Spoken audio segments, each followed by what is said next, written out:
चलिए आज 3 अलग-अलग स्टॉक्स को डीप डाइव करते हैं। हमारे पास है डिलीवरी, अर्बन कंपनी और विद्या वायर्स, और ये पूरा विश्लेषण वेंचुरा सिक्योरिटीज की इंस्टीट्यूशनल रिसर्च पर आधारित है। तो 3 स्टॉक्स हैं और इनमें से एक में करीब-करीब 39% अपसाइड पोटेंशियल है। लेकिन एक कैच है, एक स्टॉक बहुत ज़्यादा रिस्की है और तीसरे के बारे में तो डेटा ही गायब है। तो आखिर कौन सा स्टॉक कहाँ खड़ा है? चलिए इसी सवाल का जवाब ढूंढते हैं। आज का हमारा प्लान क्या है? सबसे पहले हम डिलीवरी के लॉजिस्टिक्स बिजनेस को समझेंगे, फिर अर्बन कंपनी के प्लेटफॉर्म मॉडल में छिपे रिस्क को देखेंगे। इसके बाद विद्या वायर्स पर बात करेंगे, जहां सिग्नल थोड़ा क्लियर नहीं है, और आखिर में इन तीनों की सीधी तुलना करके एक फाइनल वर्डिक्ट पर पहुंचेंगे। चलिए शुरू करते हैं हमारी पहली कंपनी डिलीवरी के साथ। इसके बारे में हमारे पास सबसे ज़्यादा डेटा है, तो ये हमारे एनालिसिस के लिए एक तरह से बेंचमार्क सेट करेगा। तो डिलीवरी करती क्या है? बहुत सिंपल है। ये इंडिया की सबसे बड़ी इंटीग्रेटेड लॉजिस्टिक्स और सप्लाई चेन कंपनियों में से एक है। मतलब छोटे एक्सप्रेस पार्सल से लेकर बड़े-बड़े ट्रकों का माल, वेयर हाउसिंग, सब कुछ यही संभालती है। अच्छा, अब यहां से कहानी थोड़ी इंटरेस्टिंग हो जाती है। वेंचुरा की रिपोर्ट के हिसाब से डिलीवरी अब उस दौर से बाहर आ रही है जहां बस स्केल करो का नारा था। अब कंपनी का फोकस शिफ्ट हो गया है प्रॉफिटेबिलिटी और ऑपरेटिंग लेवरेज पर, और ये किसी भी ग्रोथ कंपनी के लिए एक बहुत बड़ा टर्निंग पॉइंट होता है। जरा इन नंबर्स पर नजर डालिए। रेवेन्यू तो बढ़ ही रहा है। वित्त वर्ष 25 के लगभग 8,900 करोड़ से वित्त वर्ष 28 तक 14,000 करोड़ तक जाने का अनुमान है। लेकिन असली गेम है ईबीटा मार्जिन में। ये 4.2% से डबल से भी ज्यादा होकर 10.2% तक पहुंच सकता है। इसका सीधा मतलब है कि कंपनी की कमाई सेल्स से कहीं ज्यादा तेजी से बढ़ेगी। इसी को कहते हैं ऑपरेटिंग लेवरेज का पावर। तो इन सब के आधार पर वेंचुरा ने एक प्राइस टारगेट दिया है। डीसीएफ मॉडल के हिसाब से वित्त वर्ष 28 के लिए टारगेट है 645 रुपये। मतलब आज के प्राइस से देखें तो ये करीब 39.3% का अपसाइड पोटेंशियल दिखाता है। ये नंबर काफी मजबूत है और इन्वेस्टमेंट केस को और भी सॉलिड बनाता है। पर सवाल ये है कि ये ग्रोथ आएगी कहां से? रिपोर्ट में 4 मेन ड्राइवर्स बताए गए हैं। पहला, ई कॉमर्स इंडस्ट्री खुद ही 18% से ज्यादा की रफ्तार से बढ़ रही है। दूसरा, मीशो जैसे प्लेटफॉर्म्स अब लॉजिस्टिक्स आउटसोर्स कर रहे हैं, जिसका सीधा फायदा डिलीवरी को मिल रहा है।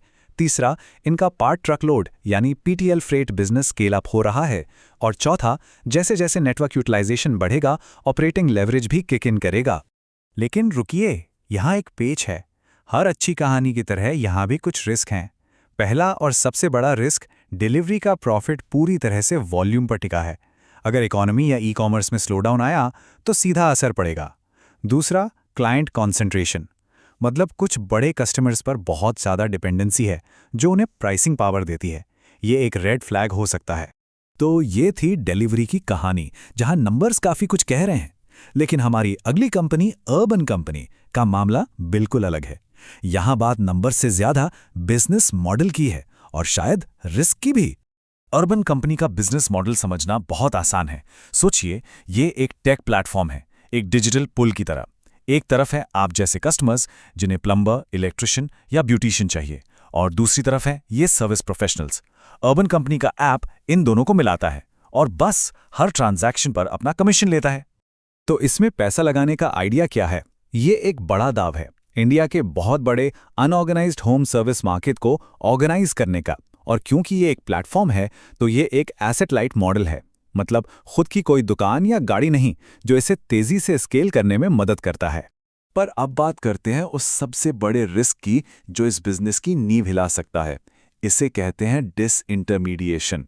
रिपोर्ट में भी यही लिखा है। सोचकर देखिए, आपने ऐप से एक बढ़िया प्लम्बर बुलवाया, काम अच्छा लगा। अगली बार जब नल खराब होगा तो आप क्या करेंगे? ऐप पर जाएंगे या सीधे उस प्लम्बर को फोन कर लेंगे?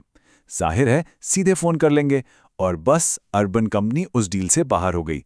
ये उनके बिजनेस मॉडल के लिए एक फंडामेंटल रिस्क है। और यहीं डिलीवरी वे और अर्बन कंपनी में सबसे बड़ा फर्क दिखता है। इस रिपोर्ट में अर्बन कंपनी का कोई टारगेट प्राइस नहीं है, मतलब कोई क्वांटिटेटिव एनालिसिस नहीं। पूरा फोकस सिर्फ और सिर्फ बिजनेस मॉडल के प्लस और माइनस पॉइंट्स पर है। और अब आते हैं हमारी तीसरी कंपनी विद्या वायर्स पर, और यहां सिग्नल बहुत ही ज्यादा अस्पष्ट है। आप खुद देखेंगे कि यहाँ जानकारी की काफ़ी कमी है, जो अपने आप में एक कहानी कहती है। जो थोड़ी बहुत जानकारी हमारे पास है, उसके मुताबिक विद्या वायर्स केबल्स इंडस्ट्री में ऑपरेट करती है। कंपनी खुद को आधुनिक इंफ्रास्ट्रक्चर का नर्व नेटवर्क बनाने वाली बताती है। तो सबसे बड़ा और सीधा सवाल, क्या इतनी सी जानकारी पर इन्वेस्ट किया जा सकता है? जवाब है बिल्कुल नहीं। जो रिपोर्ट हमारे पास है उसमें न कोई डिटेल्ड थीसिस है, न फाइनेंशियल डेटा, न वैल्यूएशन। और ये एक इन्वेस्टर के लिए बहुत बड़ा सबक है। अगर डेटा नहीं है तो वो अपने आप में एक रेड फ्लैग है। बिना पूरी जानकारी के आगे बढ़ना मतलब अंधेरे में तीर चलाना है। ठीक है, तो हमने तीनों कंपनियों को अलग अलग समझ लिया। अब वक्त है इन तीनों को एक साथ साइड बाय साइड रखकर देखने का। ये टेबल पूरी कहानी को एक नज़र में साफ कर देती है। ग्रोथ स्टोरी की बात करें तो डिलीवरी डेटा बैक्ड है, अर्बन कंपनी एक हाई पोटेंशियल मार्केट डिस्ट्रप्शन का दाव है और विद्या वायर्स अनडिफाइंड। रिस्क प्रोफाइल देखें तो डिलीवरी के रिस्क ऑपरेशनल और इकोनॉमिक हैं। अर्बन कंपनी का रिस्क स्ट्रक्चरल और फंडामेंटल है, मतलब उसके बिजनेस मॉडल में ही है, और विद्या वायर्स का रिस्क अज्ञात है। और सबसे बड़ा फर्क है डेटा और वैल्यूएशन में। डिलीवरी के पास नंबर्स हैं, 39% अपसाइड का टारगेट है। अर्बन कंपनी के पास सिर्फ क्वालिटेटिव एनालिसिस है, कोई टारगेट नहीं, और विद्या वायर्स के पास तो डेटा ही नहीं है। तो इस सब का एक इन्वेस्टर के लिए क्या मतलब निकलता है? चलिए फाइनल वर्डिक्ट पर आते हैं। देखिए, हर स्टॉक हर किसी के लिए नहीं होता।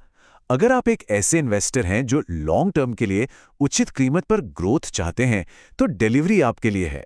अगर आप एक high risk venture capital style investor हैं जो मार्केट डिसरप्शन पर दाव लगाना पसंद करते हैं, तो शायद अर्बन कंपनी आपको सूट करेगी। और विद्या वायर्स फिलहाल ये सिर्फ वॉच लिस्ट में रखने के लिए है, जब तक एक पूरी डेटा से भरी रिपोर्ट सामने ना आ जाए।